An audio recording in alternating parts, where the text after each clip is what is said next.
Hello and welcome to Clay to Canopy, the show where I attempt to make just about everything from the ground up. Today I am going to be making a bench to fit into my New England Sunporch. Let's do this.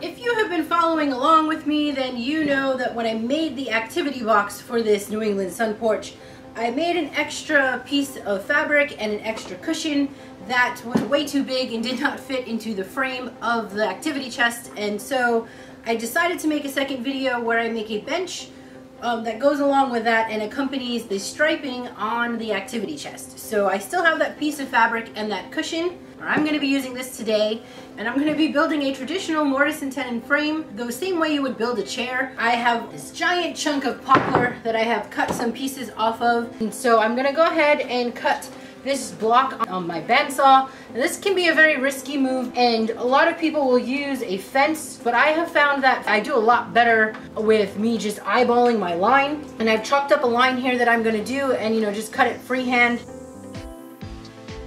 I just spent some time setting up my joiner here, and I'm going to get ready to join the pieces that I just cut over on the bandsaw. Now, I did do a bit more of a detailed kind of basics video on both the joiner and planer, and I will link that in the description in case you are interested in learning a little bit more about the joiner and planer. And that reminds me, if you are not subscribed, please hit that subscribe button now. It really does help me out, and I am trying to get to 500. I am almost there.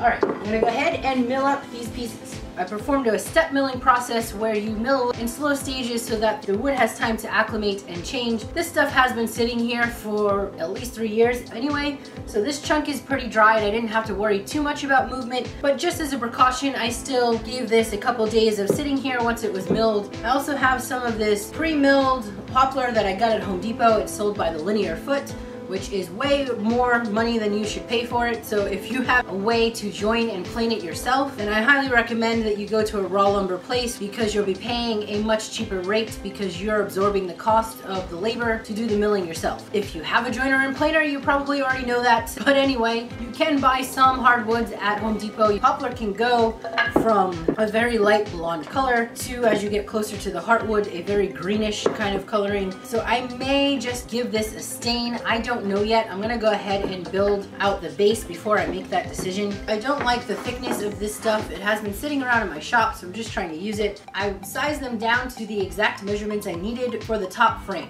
I'm gonna take this down to 2 inches, and this is gonna become the apron.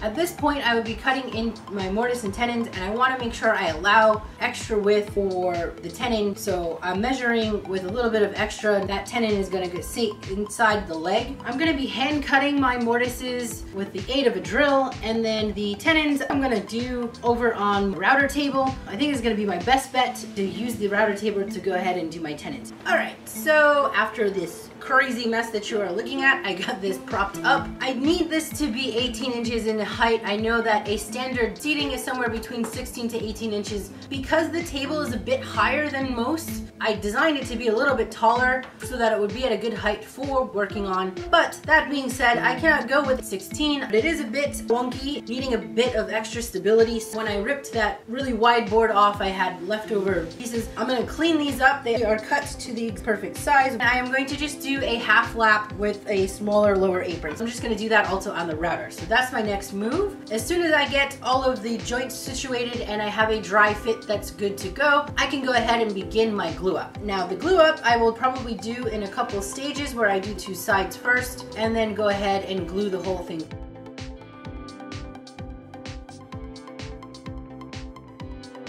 I just spent some time sanding up the base, and I need to do one more thing before it is ready for the finish. I need to put in some braces so that I can go ahead and screw the cushion on from underneath. So I just cut some angled pieces of spare poplar that will seat right inside here, and because I do not have a pocket hole jig, I went ahead and just cut a 45-degree angle on this scrap piece of 2x4, got it rigged up here on my table, and then I stuck this guy in here and kind of eyeballed what looked like a parallel line.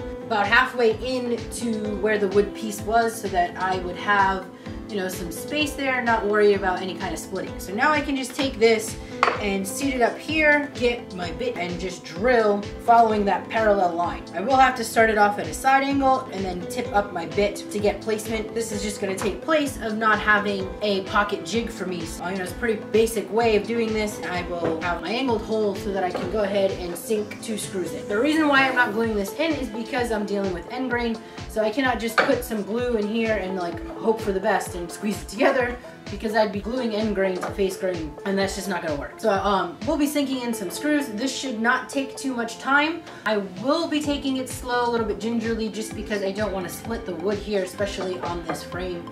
As soon as this is finished and these are installed, I will move on to applying some stain to this base. Whenever I'm applying stains, I always like to complete my finishing with some teak oil. I follow that up with a bit of a sand using some steel wool. And then I apply my wax.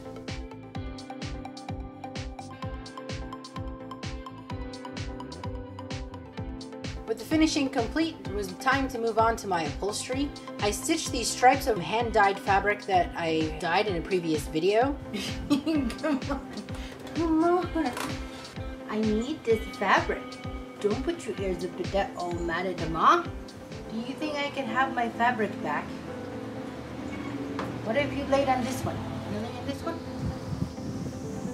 I don't need this one. You lay on this one? Here, lay on this one. Come on, here, on this one.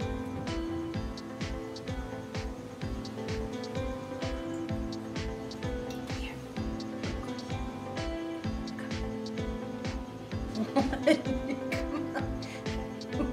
Go over here. Go over here. Ah, there you go. Thank you.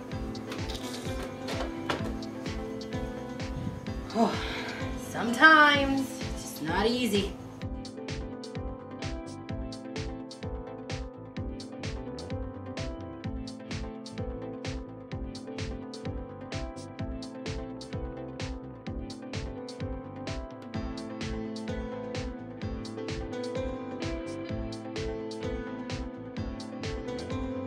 I always follow up my chairs or pieces that will be exposed on the underside with a scrim. For my scrim, I just use this thin piece of brown cotton, and what this does is just covers up any of the messiness that the stapling did, so that if anybody was to look at the underside of the bench, it would look clean. Not too many staples go on here. If it ever needs to be reupholstered, it is just an easy fix to just rip out these staples and go ahead and change out the top.